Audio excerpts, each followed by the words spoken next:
Hey, what's up everyone, Morey Croson here, and we have a great video for you today. It's going to be a comparison video between Usain Bolt and Christian Coleman when they both ran a 9.76, and we're going to start the video right now. This is the newest edition of the Performance Lab. Reach your individual goals. You don't want to just talk about straight line speed. We also want to talk about your ability to be quick. We break down your video. Let's make you into the quarterback I know you can become. All right, so big thing that I am going to be, breaking down. I know Christian Coleman has a bit of a tainted reputation because of the whole thing with the utilizing performance-enhancing drugs, but still the focus is going to be on how he ran the 9.76, what he did on the track in order to achieve that 9.76 at 5'9" in comparison to Usain Bolt at 6'5". And the big thing that stands out to me, when we go through here is, this is Usain Bolt on the left, on the right. We got 1, 2, 3, 4, 5, 6, 7, 8, 9, 10 steps here. And at that 10th step, he was at, and when it lands, he's like at 2.5-ish in terms of the time, right at the bottom. Somewhere between about 2.5 and 2.7, right? And he's probably in, it looks like, about 5th place, okay? And we compare that to Christian Coleman, who at the same time, and you can see Usain Bolt's right here, 1, 2, 3, 4, 5, 6, 7, 8, 9, 10, right? So Christian Coleman's right there. He's in 1st place. He got a great start, and he's at about, 2.1 seconds here, right? So within that first 10 steps, we have Usain Bolt in really not getting a great start, really not optimizing a lot of his great sprinting mechanics that we saw when he ran like a 9.5 in terms of his ability to really accelerate well.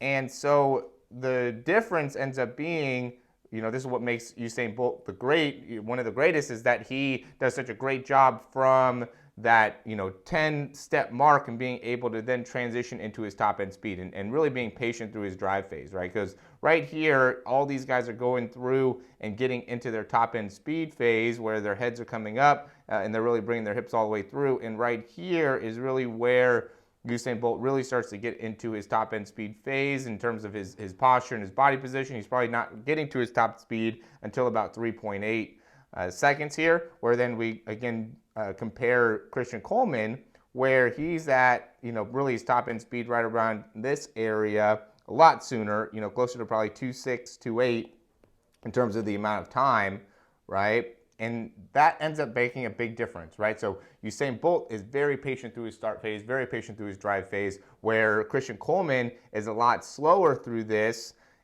in terms of, or a lot faster through this in terms of how he goes from being at that start to immediately getting into his top end speed, and then he's just really trying to hold his top speed for as long as he can as he's getting to top end speed mechanics. So the big thing that stands out in terms of some of the mechanic things that Christian Coleman is doing is you can see he's really falling hard on that right side. So as he's going and pushing off that left, he really dips down deep into his right leg and I think has a little bit of a harder time kind of stabilizing within that right ankle. And then we go and see when he pushes off and goes to the other side, he's a lot more upright, a lot more stable, and able to really absorb into that left hip a lot more effectively. And so that ends up being one of the things that stands out in terms of a mechanic issue potentially for him, is really not having a good stabilization within that right hip, right ankle. It's hard to be able to see for sure which one it is, but that could have been one of the things that he wanted to do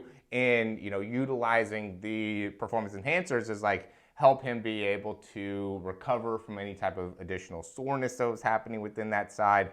Or maybe even into his lower back. Because what happens is when you start having these asymmetries like this, where you're really turning and really opening, it puts you a little bit more susceptible to having injuries, right? So you want to be, and that ends up being the main thing that you want to work on as a sprinter, is like, it's natural to have asymmetries. It's natural to have differences between your right and your left side, but how are you going to utilize that to be able to improve your performance while also being able to maintain your health? And that ends up being the big question, because there's some degree of rotation that's going to happen within one hip in comparison to another hip that has to happen because we're working within the transverse plane, right? And being able to utilize the transverse plane or the rotational plane makes it so we can generate power. So you have to be able to do that, but we're doing a sagittal plane movement, right? We're just trying to go as fast as we can in a straight line. And so by putting too much transverse movement or working too much outside of that sagittal plane puts us at risk for groin injuries, hamstring injuries, shin splints, because your shin has to absorb those rotational forces where, the muscles there want to just be moving forward and back.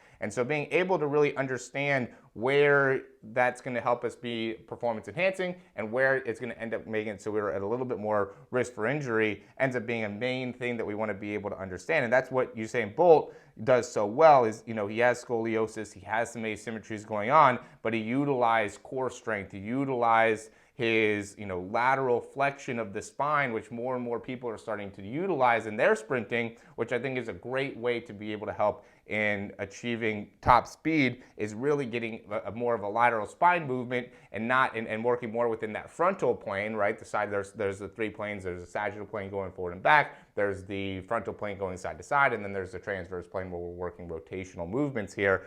And being able to utilize more of the frontal plane creates a lot more stability, a lot more control, and is a little bit more helpful, I think, in being able to achieve top-end speed. Now, once you get to that top-end speed, you got to be working in the transverse plane and the sagittal plane, primarily in terms of how you're generating force. So, and he is able to do that, but he has such long legs, such long levers, that he doesn't have to get into too much transverse plane movement. He could work a lot more within that sagittal plane. So, and at the end of the day here, within the 100-meter, he ended up taking 41 steps, right? And this is the same when he ran the 9.58. And for Christian Coleman, he took 47 steps.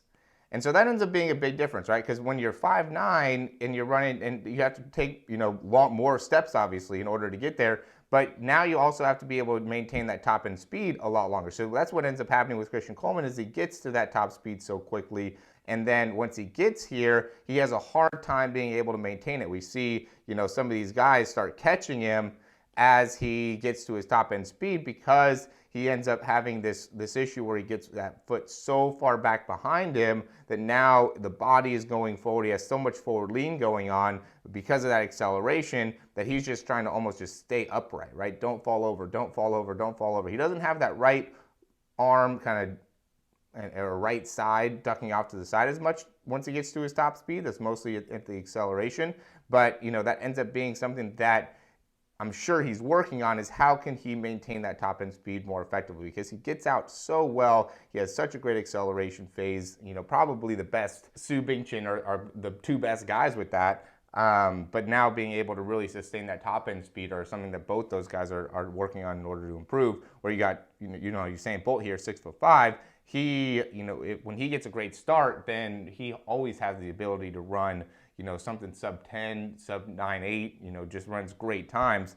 If he could just even get an okay, adequate start. When he gets a great start, then he's, able to run world record times. So that is the difference between being 6'5" and utilizing the different planes in order to really be able to maximize your overall performance. And so, understanding how many steps you should be taking, how to be able to utilize your body to help you get through the three different phases of the start, the drive, the top end speed, just makes such a great difference in, being able to make it so now you can actually take control of your results. Because when you go and you don't have a great understanding of the start phase, the drive phase, the top end speed phase, how you're utilizing your body and where you want to be able to maximize each one of those phases, it really makes it a lot more difficult to be able to actually see results. I'm all about setting up like, hey, I want to see this type of result within this type of time period. How can I make that happen? But if we're just going in there just saying, oh yeah, you need to squat more, you need to deadlift more, you need to sprint more, you need to work on your starts. Well, why are you working on your starts? What are you working on within your starts? What part of your starts, what's your shin angle like? What's your spine angle like? Where's your head position? Where's your arms?